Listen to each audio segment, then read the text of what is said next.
Mas tem que começar por aí, por pequenos gestos. Temos um combate que todos temos que travar, que é o reduzir o desemprego. O sinal decisivo da mudança será dado no momento em que a presença das gerações jovens se tornar mais forte na sociedade. Eu acho que somos uma geração mimada que tem um desafio novo que os nossos pais tinham outros. E tal como a geração que está a nascer agora, ou as crianças que temos agora, vão deparar-se com as consequências da crise que estamos a viver agora, quer a nível global, quer a nível nacional, e eu penso que é uma altura para arregaçar as mangas. O desafio da mudança urgente está, de facto, nas nossas mãos. Esse está. Se Jesus viesse cá, tinha que arranjar mais uma palavra na cruz. Tudo está acomodado. Em vez de tudo, está consumado. Diferentes perspectivas para o mesmo objetivo. Construir uma sociedade equilibrada entre setores, justa entre as pessoas e capaz de garantir o futuro sustentável às próximas gerações. Para isso é urgente uma mudança. Ela esteve em debate por iniciativa da Comissão Nacional Justiça e Paz. A encíclica de Bento XVI, A Caridade na Verdade, serviu de inspiração a um conjunto de analistas que querem oferecer novas perspectivas a todos os cidadãos, à empresa e à economia. O colapso do sistema financeiro e as repercussões que tem na economia exige uma mudança de modelo, onde o horizonte do bem comum determina as opções político-económicas. Porque assim não aconteceu, o estado atual é de crise. A Comissão Nacional de Justiça e Paz pede a toda a sociedade que subscreva a petição pública para uma nova economia. A análise às raízes da crise, o texto propõe novas soluções, onde a economia encontra na cidadania a principal referência.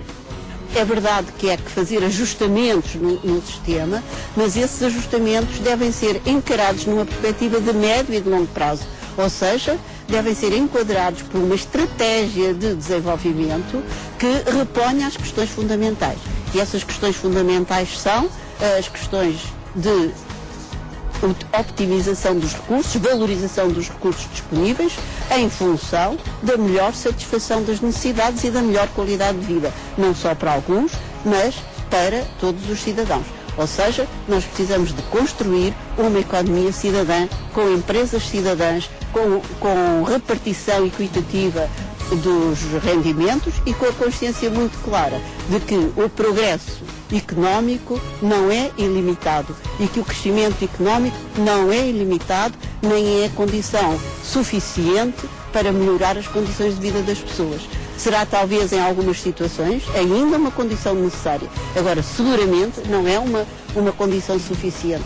Pode haver crescimento económico com maior desigualdade e maior pobreza e pode haver com correção das desigualdades, com a eliminação da pobreza, libertação de recursos que permitirão um desenvolvimento mais humano e mais harmonioso.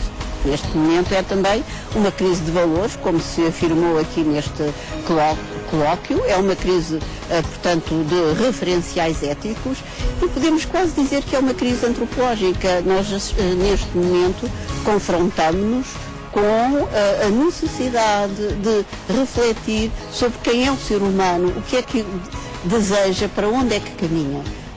Não nos podemos dispensar de colocar aquelas questões fundamentais de quem sou, de onde venho, para onde vou, ou então os referenciais éticos do que é bom, do que é belo, do que é justo.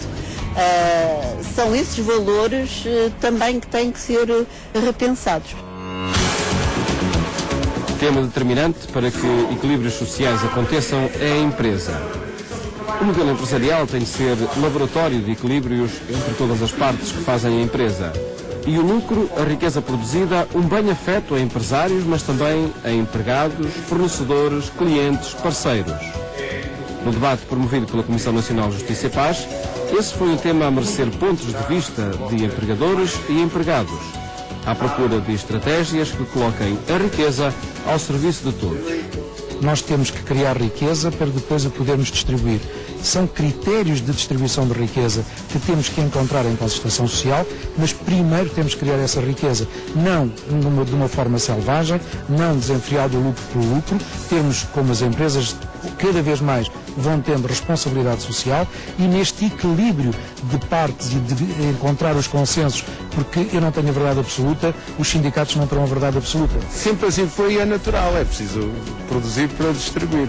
Só que, ai dos trabalhadores, né, e dos povos ao longo da história, se ficassem à espera de quem fica com o lucro, de quem é o depositário do lucro, dissesse eu já tenho o suficiente para distribuir.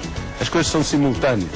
Salário e lucro, economia social e obrigações fiscais são indicadores em tensão permanente no mundo da empresa. Eles determinam o debate e afetam modelos empresariais. O salário é uma das componentes, porque os custos das empresas, hoje em Portugal, mais do que o custo salarial, que é um fator importante, temos os chamados custos de contexto. A fiscalidade, as taxas municipais, a sociedade de Ponte Verde, a ineficiência da justiça, o atraso dos pagamentos. Se nós tivéssemos tudo isto que lhe referi a funcionar e a ser cumprido, seguramente poderíamos também encontrar modelos salariais diferentes. O salário é uma das variáveis, temos é que relacionar o salário com os ganhos de produtividade das empresas, porque, recuando lá atrás ao que lhe disse, nós se não criamos riqueza não a podemos distribuir, o salário tem que ser encontrado numa perspectiva daqueles que criam essa riqueza e serem recompensados pela ajuda, pelo contributo que deram à criação dessa riqueza. Os detentores do capital, os acionistas dos grupos financeiros e económicos, em nome de que perderam com a crise, e de facto, olhando as suas fortunas virtuais, vemos que elas reduziram, mas em nome de que perderam nessas fortunas virtuais, eles estão a apoderar-se dos lucros. Ainda agora, nestas últimas semanas, vemos, né, a pressão para a distribuição dos lucros das empresas antes que entre em vigor uma nova lei, para se apropriarem disso. E não há o reinvestimento que devia haver. Há aqui uma ganância da concentração do capital em nome de que lhes pertence. E isso é desde logo uma grande questão a discutir, por exemplo, debaixo do conceito do bem comum, não é? Participação é a principal proposta a emergir de um dia de debate sobre o desafio da mudança urgente. Porque aos problemas globais há que responder com respostas locais e com a mobilização de todas as pessoas.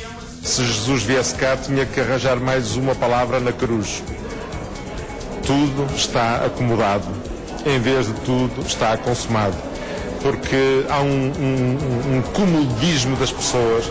Em Portugal isso é tão evidente. As pessoas não vêm cá para fora revoltar-se, indignar-se contra todo um conjunto grave de situações. As pessoas falam, mas não no seu dia-a-dia não se mobilizam. As pessoas que têm soluções para o país e que deviam dar o corpo e a carne, a sua própria vida para um bem comum, estão assentadas no seu sofá. Portanto, nós temos aqui que desacomodar-nos. É uma altura para arregaçar as mangas. Tivemos um bem-estar que nunca a humanidade tinha tido até agora. Os últimos 20 anos, digamos, do século XX em Portugal foram anos de um crescimento imparável. E tínhamos aquela ilusão de que hoje também já se falou, foi o Dr. Guilherme Oliveira Martins que falou, que era a ilusão de que isto poderia continuar indefinidamente. É uma ilusão absurda e que nem sequer tem qualquer... não encontra a realidade, não encontra a base dos factos. As macro-soluções não estão, de facto, diretamente nas nossas mãos. Mas eu diria que o desafio da mudança urgente está, de facto, nas nossas mãos. E esse está porque a mudança urgente passa, em primeiro lugar, por micro-soluções, por atitudes pessoais. A mudança tem de começar por aí, por pequenos gestos. Nós temos de mudar os pequenos gestos da nossa vida, porque se a sociedade civil mudar pequenos gestos é multiplicado por milhões. Se forem só grandes figuras é multiplicado por uma dúzia. Estamos, de facto, a viver um tempo de mudança. Agora, a que tipo de mudança, isso agora deixamos aos grandes especialistas, na certeza, porém, de que nenhuma reflexão, nenhum diálogo deve fazer-nos perder tempo, coartar a ação. Nós, muitas vezes, fazemos curto-circuito entre a responsabilidade pessoal e os grandes problemas.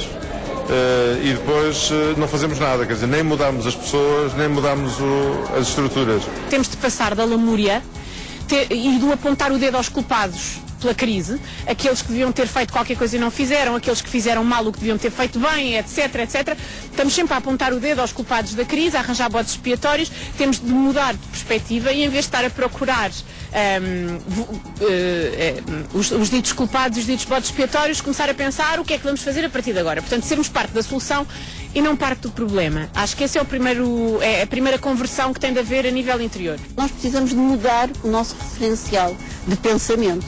Precisamos de encarar a realidade com olhos novos, que assentem numa visão muito realista, mas ao mesmo tempo muito corajosa daquilo que está a acontecer. É o da educação, porque trata-se sobretudo de uma questão cultural. Nós, sem termos pessoas com uma mentalidade nova e com um sentido novo da responsabilidade, não conseguimos corrigir aquilo que é um futuro diferente para a economia e para a política. Porque trata-se de uma política que seja capaz de controlar a economia, de lhe dar sentido e orientação para aqueles que são os valores, na doutrina social da Igreja, claramente, a justiça, a liberdade, um clima solidário, onde a subsidiariedade seja verdadeira prática e o bem comum esteja no horizonte sempre das decisões, seja políticas, seja económicas. Propostas de mudança pessoal com consequências em toda a sociedade. A subscrição da petição pública para uma nova economia é mais uma forma de participação ativa. Bastando para isso aceder à página da internet da Comissão Nacional de Justiça e Paz em eclésia.pt/CNJP.